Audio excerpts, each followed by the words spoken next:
chaîne pour une nouvelle vidéo info hebdo de la boutique carteplus.fr. Bien entendu, avant de dérouler les titres, n'oubliez pas de liker, de commenter pour le soutien de la chaîne, de vous abonner surtout. Et oui, il y a toujours le petit concours sur Instagram avec Mathis Pokémon. On vous fait gagner des bangers, des dingueries. Et ça fait extrêmement plaisir. Il vous reste 3 jours pour participer. Et être abonné à cette chaîne est une des conditions. Petit clic, vite fait, vous checkez sur Instagram et vous participez bien entendu. Allez, on va dérouler les titres de cette vidéo. Alors, c'est le retour, c'est le début d'année, ça y est, tout le monde reprend doucement et on va pouvoir réceptionner des produits, bien sûr. Donc, on va parler de nos réceptions en tout premier. Il y a des trucs plutôt sympas, il y a des séries qui reviennent en stock et qui n'étaient plus disponibles depuis un très long moment, donc ça fait plutôt plaisir. On va parler du chinois ensuite. Oui, le chinois, il y a beaucoup de monde qui s'interroge là-dessus puisque on parle de 151, on parle du début de EV, de Horizon. Je vais tout vous détailler, on va avoir des produits chinois, mais je vous en dis plus dans la catégorie. Ensuite, on va parler de la 8.5 parce que bien tous les jours, je reçois toujours des messages, des MP, préco, pas préco, est-ce qu'on va pouvoir mettre du stock sur le site, etc., etc. Je vais tout vous détailler. Tout d'abord, les réceptions de la boutique, on va recevoir la semaine prochaine des Booster Blister EV7, voilà, petit réassort, on en avait plus, ça part extrêmement bien, hein. Vous aimez bien collectionner vos petits art sets, bien entendu. On va recevoir de la display, masse de display les gars, on va recevoir de l'EV1, donc ça fait extrêmement longtemps, hein, donc c'est plutôt cool que ça revienne en stock, de l'EV2 qui est en train de monter EV2. Vous voyez un petit peu ce qui se passe sur les displays en ce moment, je pense. Vous avez capté le délire que le bloc EV est en train d'évoluer d'une façon assez exponentielle et incroyable, notamment sur les displays. Donc du coup, c'est plutôt bien d'avoir des réassorts sur ces produits-là à prix retail où vous pourrez faire votre petite collection, soit de sceller, soit réouvrir les séries pour compléter vos sets avant l'explosion totale du bloc. Alors EV1, EV2 en display, EV6, EV7. Voilà. Pas de EV3, pas de EV4, pas de EV5 malheureusement. J'en parlerai dans une autre vidéo, on parlera un petit peu en détail de tout ce qui se passe sur les displays et sur le bloc EV depuis EV8. En parlant notamment de EV8, vous me demandez souvent s'il va y avoir des réassorts. Normalement c'est prévu fin janvier, début février. Mais pour l'instant, j'ai pas plus de nouvelles que ça et ça devrait revenir. Mais dès que j'en saurai plus, je vous donnerai toutes les informations. C'est tout l'intérêt aussi d'être abonné à cette chaîne, bien sûr. Ensuite, on va recevoir les Duo Pack janvier, donc avec un EV1 à l'intérieur, un Astre Radieux, donc un EB10. Plutôt sympa comme série avec Staros et Ondine, avec du Dardarnian, du Maconieur et des choses plutôt cool. On va avoir une assez belle quantité sur ces Duo Packs. Et ce sera semaine prochaine, des réceptions, je mets sur le site, pas avant. On pratique très souvent ça, dès que je le reçois dans nos locaux, on met sur le site et je fais une petite story Instagram, comme ça vous êtes au courant. Ensuite, on commencera à recevoir d'ici une petite semaine et demie, je pense 10 jours, la 8.5. Mais on en revient en fin de vidéo, on va parler un petit peu de la 8.5 et je vais vous donner tous les éléments que j'ai en ma possession et ce que je pense un petit peu de cette situation chaotique. En ce moment, on va pas se mentir les gars, c'est un petit peu l'anarchie et je vais vous donner un petit peu mon avis parce que c'est important aussi qu'on donne un petit peu notre avis quand il se passe des choses sur Pokémon, même quand la situation est pas incroyable. Ensuite, on va parler de 151 et du bloc EV qui débarque en chinois. Alors, il faut que vous sachiez qu'il n'y a pas des quantités astronomiques visiblement là-bas en impression. Ne me tombez pas dessus dans les commentaires. Parce que je sais que ça va être ultra demandé ce genre de produit là, c'est comme 8.5, c'est ultra demandé, il n'y a pas de stock. C'est pas moi qui fais les stocks, moi après je vous donne les informations que mes fournisseurs me partagent. Là mon fournisseur principal en chinois m'a dit j'ai attendu le maximum parce qu'il y a beaucoup de personnes qui ont fait des précos, etc. Déjà, même des professionnels qui ont des contacts en Chine, etc. Lui m'a dit, moi je te bloque rien, aucun stock pour le moment, jusqu'à hier ou avant-hier. En tout cas récemment, parce qu'il attendait vraiment tous les retours et toutes les informations, être sûr de ce qu'il pourrait faire avec son stock et ce qu'il pourrait me proposer. Donc là, je suis encore un petit peu dans l'attente, on est en discussion, mais il m'a dit que le print n'était pas fabuleux. Alors, on va voir les produits avec les cartes Horizon. Alors, c'est vrai qu'elles tardent en Europe et en France notamment, les cartes de la série Horizon. Je pense sincèrement que ça va arriver sous peu. Peut-être vers EV9 ou EV10, on va avoir du Horizon dans les sets, ou même un set un petit peu basé là-dessus.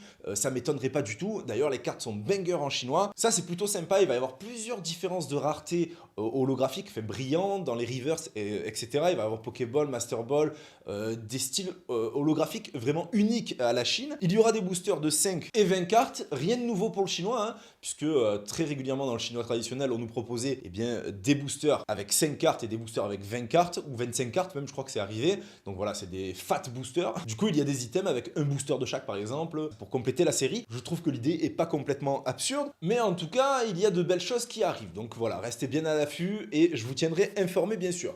Il y a un petit ratio qui tombe aussi par rapport aux Chinois, ils le partagent eux, le ratio de cartes, etc.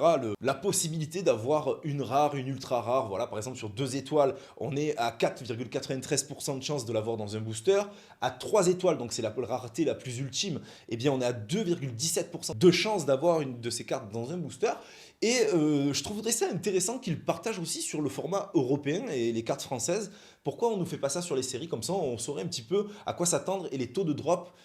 Parce que là, c'est un petit peu l'inconnu et c'est très souvent un petit peu la déception, la frustration chez beaucoup. Notamment, on a vu sur 8.5, là, les quelques ouvertures qu'il y a eu, le taux de drop a l'air infâme. Sur EV8, je sais pas vous, mais nous, on a ouvert un petit peu et franchement, c'est très très dur d'aller chercher des alts et des golds. On n'a toujours pas de gold, pas une seule. On a eu 2 alts, une alt dresseur et une petite alt fermite, donc plutôt sympa, mais c'est très très compliqué. On a dû ouvrir 120 boosters à peu près, on n'a eu que 2 alts, dont une dresseur, une Pokémon, et on ne sait pas trop réellement les ratios, les pourcentages de chances d'avoir ou d'obtenir des cartes rares, et c'est plutôt cool qu'ils le partagent dans le chinois, et j'aimerais bien qu'ils le fassent et qu'ils l'établissent sur toutes les séries, et peu importe la langue, qu'ils partagent ce ratio-là, et comme ça tout le monde est au courant, et puis on sait à quoi s'attendre. Dites-moi vous en commentaire ce que vous en pensez de ça. On va avoir donc du coup le 151 chinois qui va sortir en janvier. Alors c'est plutôt sympa, il y a de très très très belles cartes Pikachu qui ont été leak. Sont plutôt bien réussis également. On aura là aussi des boosters de 5 et de 20 cartes. Alors je sais pas trop encore exactement quel produit je vais avoir sur ces séries-là, mais normalement on aura l'ensemble de la gamme. Et peut-être pas dans des quantités immenses, mais on va essayer d'en avoir quand même un petit peu pour vous proposer ça. D'après ce que m'a dit Théo, merci à toi Théo Le Sancho, visiblement la série 151 en Chine sera étalée sur toute l'année. Donc il y aura des sorties tout au long de l'année. Et chaque saison aura son booster unique avec un visuel unique et qui formerait visiblement une fresque, voilà. Alors je sais pas trop où il a eu cette information-là, il me l'a partagé, c'est très gentil en tout cas, merci à toi. Je vous la partage également, le concept est plutôt cool aussi, encore une fois, hein. En Chine, je trouve qu'ils font vraiment du très très bon travail sur tout ce qui est l'ensemble du TCG Pokémon, et tout ce qui est nouveauté, ils créent des choses assez attrayantes et qui donnent envie, en tout cas, voilà, de collectionner et de s'intéresser à ce qu'ils vont proposer, parce qu'à chaque fois, c'est du banger quoi qu'ils nous sortent, et on manque un petit peu de ça en France, je trouve, voilà. Quand on voit que nous, on a des coffrets avec des porte-cartes en plastique, bon, vous savez ce que je pense de ça. Mais voilà, moi, j'aimerais bien, par exemple, 8.5, ils auraient fait ça, un booster à l'effigie de chaque saison. On nous sort un peu des coffrets différents tout au long de l'année, mais qui suivent les saisons de l'année, ce serait vraiment banger, quoi. C'est un truc de fou. Je trouve que l'idée est vraiment bonne et il faudrait vraiment qu'ils s'en inspirent en Europe et qu'ils importent un petit peu ce concept-là, ces concepts-là de la Chine, parce qu'ils ont de très très bonnes idées, je trouve. Allez, parlons du dernier sujet de cette vidéo, donc 8.5, évolution prismatique. Alors là, c'est sujet à controverse. Franchement, c'est compliqué. J'ai jamais vu, moi, une série aussi chaotique en réalité depuis qu'on y est dans le game avec Emily. On n'a jamais vécu ça. Et 151, déjà, c'était un peu comme ça, un petit peu, mais pas autant. Je veux dire par là que vraiment, on dirait que beaucoup de personnes ont été emparées d'une folie complète. Et ça part dans tous les sens. Ça part dans tous les sens. Donc du coup, déjà on a les stocks qui sont faibles. Les stocks généraux, hein, c'est tout le monde qui est concerné. Ensuite, on a des enseignes qui lâchent avant. Donc ça aussi, c'est un sujet. Après, on a des gens qui sont prêts à mettre 100 € ou 80 € pour un booster. Moi, les amis, ça, je trouve ça un petit peu fou, complètement fou, aberrant. Que le prix soit haut est une chose, que la demande soit élevée et que l'offre soit pas à la hauteur, je le conçois. On va me dire encore en commentaire, oui, mais c'est l'offre et la demande, c'est normal que ça parte à ces prix-là. Je suis désolé, 80 €, faut se rendre compte de ce que ça représente dans la vie réelle tous les jours pour beaucoup, beaucoup de personnes qui vivent en France, les gars.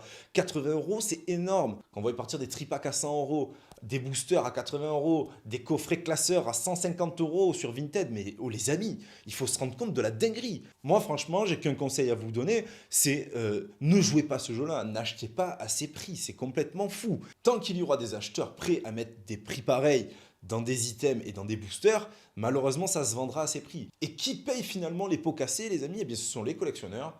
Et ce sont surtout les enfants. À la base, c'était les enfants. Moi, j'ai plein de personnes dans nos clients habituels qui ouvrent avec leurs enfants et qui me disent eh ben, mon fils il va pas pouvoir toucher un booster 8.5 parce que c'est devenu n'importe quoi. Qu'est-ce qu'on veut faire quoi de Pokémon en fait? Le but c'est qu'on finisse par faire un sport d'ultra riche, que juste une caste de personnes puisse ouvrir et se régaler sur les séries un petit peu intéressante. Et encore que 8.5, moi je vous le dis honnêtement, 8.5, il y a beaucoup trop de reprints de cartes dans la série.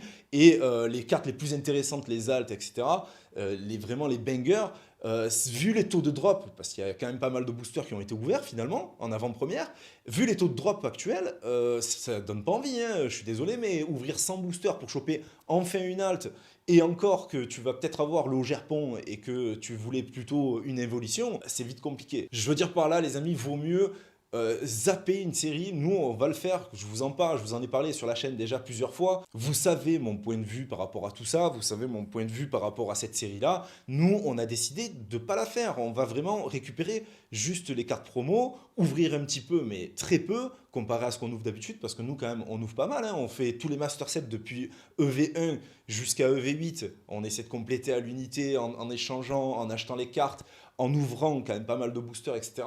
Mais 8.5, on a dit, le Master Set, on le fait pas. C'est trop complexe. Déjà, la moindre halte, à mon avis, elle va coûter un prix exorbitant si les taux de drop sont bien comme ils laissent penser à l'heure actuelle.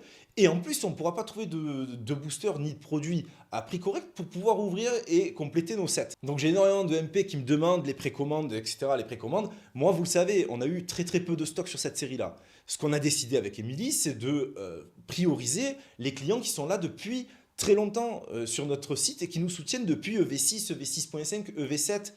Voilà, des séries où ça se vendait très mal, où il n'y avait pas grand intérêt pour beaucoup, et finalement que ces personnes-là étaient là. Et c'est grâce à eux qu'on a un petit peu de 8.5, et donc c'est normal qu'on rende un petit peu l'appareil. Voilà, après on leur a vendu au prix retail, je vous le dis la vérité, nous on n'a rien à cacher. On a vendu par exemple le TB à 53 € en précommande à ces personnes-là. Mais le souci que j'ai surtout, c'est que si je mets ça sur le site, je vais avoir des bots qui vont tout me rafler, et c'est des mecs qui s'en foutent complètement, et qui vont acheter à 54 € le TB, et qui vont la revendre instantanément à 150 € sur eBay ou sur Vinted. Ils vont même peut-être revendre la précommande, tellement que c'est devenu fou et que c'est devenu n'importe quoi. Et si je mets les prix trop haut, on va me dire oui, mais toi aussi tu participes au truc, et j'ai pas envie en fait de participer tout simplement à tout ça. Donc je préfère régaler les passionnés, les collectionneurs et les enfants qui nous soutiennent depuis tout ce temps, en leur proposant en priorité le peu de produits que j'ai. Il y aura d'autres produits 8.5 qui seront disponibles sur la boutique, mais j'attends réception.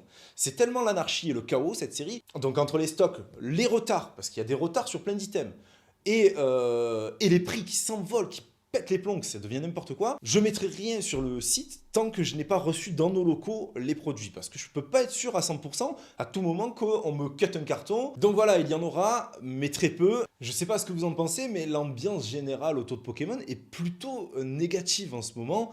Depuis EV8 et encore plus depuis 8.5, franchement ça c'est dommage, on perd un petit peu l'attrait qu'on a. Il ne faut pas oublier qu'à la base c'est une passion, c'est un plaisir.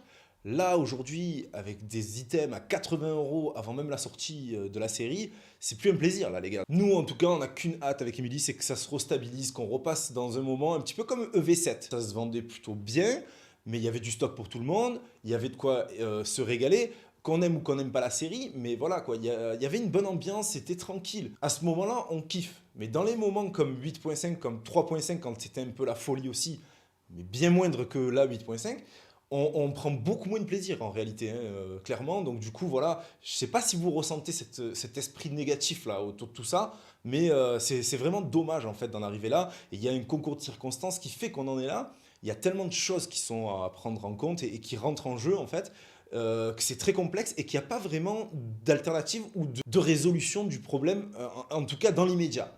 Donc voilà, pour moi, la seule résolution, c'est de se dire 8.5, que j'oublie, je zappe, puis on verra plus tard. En plus, la série va s'étaler sur des mois et des mois. Il y aura bien, à un moment donné, un item qui va pop en plus grande quantité que d'autres, ou qui va être plus boudé ou moins apprécié, ou à la revente, il coûtera moins cher, donc du coup, il y aura moins d'intérêt, et qu'à ce moment-là, on pourra ouvrir, etc. Et vraiment se régaler sur la série. Voilà, je ne sais pas ce que vous en pensez de tout ça, j'ai vraiment hâte d'avoir vos retours dans les commentaires. Voilà, je vous souhaite à tous une excellente journée, une excellente soirée. Je ne sais toujours pas à quelle heure vous me regardez. Pour nous, on se retrouve très vite sur la chaîne. N'oubliez pas le petit commentaire, le petit abonnement et le like, bien sûr. Je vous dis à très vite et grosse bise. Ciao.